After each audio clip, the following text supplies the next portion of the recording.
Magandang araw sa lahat, welcome po ulit dito sa atin channel ang Biyahe y Comida. Maraming salamat sa lahat ng nag-subscribe, indeed. Punta tayo sa atin topic, May 5, 2025. Sharon Cuneta, pinuri ni MJ Marfori sa isang post dahil pagbaba ng timbang, bumaba ng 110 pounds. Sa isang post kamakailan sa Instagram, pinuri ni MJ Marfori si Sharon Cuneta dahil sa kanyang pagbaba ng timbang. Ang walang sawang dedikasyon ng megastar ng Pilipinas, na si Sharon Cuneta sa kanyang paglalakbay sa kalusugan at kagalingan ay patuloy na nagbibigay inspirasyon sa napakaraming tagahanga. Ang isang kamakailang post sa social media ay nagsilbi bilang isang patunay sa kanyang kapansin-pansin na pag-unlad, na buong kapurihan na nagpapakita ng kanyang makabuluhang pagbaba ng timbang ng 110 pounds mula nang magsimula sa transformative path na ito. Ang post, na ibinahagi bilang isang #Monday Motivation, ay nagtatampok ng isang masiglang imahe ng minamahal na aktres at mga awit, na nagliliwanag ng isang malusog at tiwala na aura. The update quickly garnered enthusiastic responses from fans and fellow celebrities alike. Ipinahayag ng isang nagkomento na si Sharon ang kanilang inspirasyon, a term of endearment signifying she is a motivating figure in their own wellness aspirations. Ang damdaming ito ay inulit ng entertainment news personality na si MJ Marfori, na mapaglarong idineklara ang paglalakbay ng megastar bilang kanyang kasalukuyang Roman Empire, isang tanyag na online expression para sa isang kaakit-akit at madalas na pinag-iisipan na paksa. Ang milestone na ito ay isang pagpapatuloy ng pangmatagalang pangako ni Shawi sa isang mas malusog na pamumuhay. Mas maaga sa taong ito, noong March 2025, hayagan niyang ibinahagi ang kanyang emosyonal na karanasan na sa wakas ay nakakabili ng mga damit na tunay niyang ninanais pagkatapos ng 2 dekada ng pakikipaglaban sa mga pagbabago ng timbang.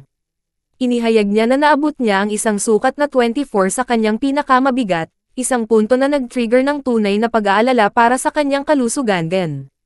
Ngayon, ipinagmamalaki niya ang mga sukat na 6 hanggang 8, isang makabuluhang tagumpay na ipinagdiriwang niya ng may taos-pusong damdamin.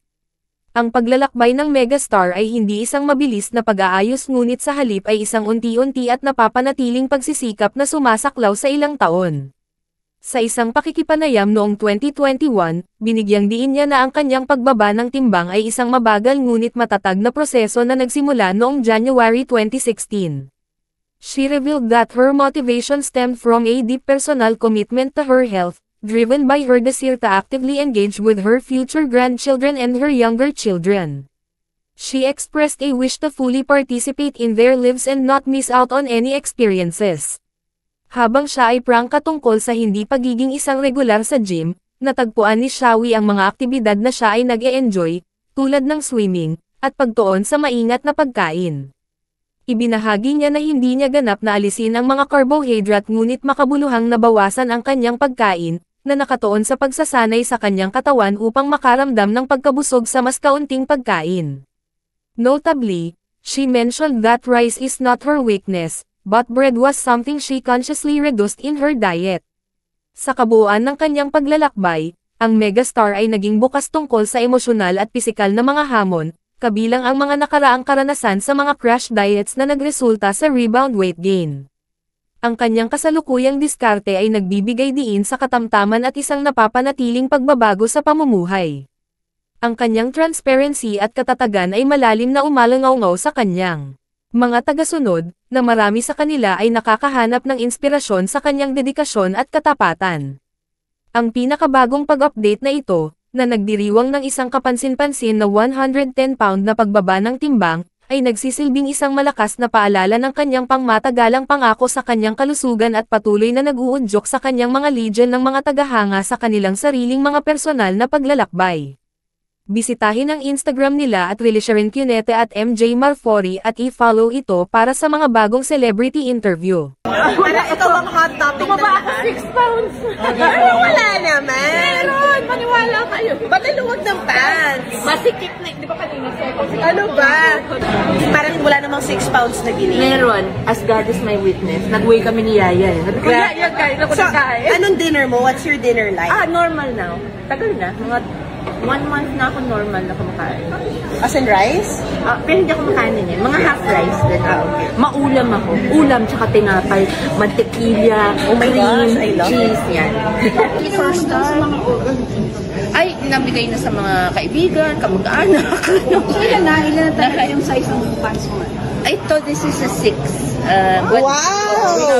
Because of my, hindi ko na basta 6, ano ba yun, 26, 28. My bra size is big, so I have to wear a medium. Pero my pants are small to medium. Oo. So, but, what's this? All in all, in 9 years, since January 2016, ang na-lose ko 110 pounds. Oh, wow! Ang napansin lang last 30, thank you ah. So, ganyan pa lang pag-di ba, Ma? Ako na, Grabe hindi na naman. bale. Parang, no thank you. Pero niloloko si Boss Vic noon. Boss, Viva Max, di na kailangan. Sabi niya. Kung ipa-partner ka sa ano, syempre uso yung mga ganun, di ba? May ipa-partner sa'yo sa... Of course, and uso yung Ay, mga... ako, piolo lang ako. Oh! Pero hindi pwedeng love Purist. story. Muntik manugang na kaya. At yan ang atin latest showbiz chika update for today. Huwag kalimutan mag-subscribe.